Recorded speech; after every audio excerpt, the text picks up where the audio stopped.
prišiel domov, tak by ho hneď zobrali do väzenia. Takže boli ľudia, ktorí treba 30-40 rokov, boli v tej cudzine, alebo aj menej. A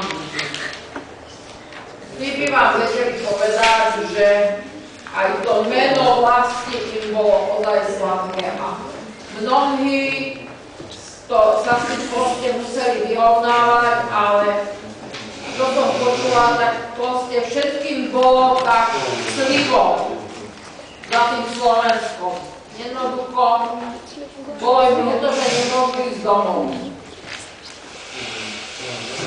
Hovoria, že boli aj také príklady, že napríklad zomreli ich rodičia, oni domov nemohli ísť.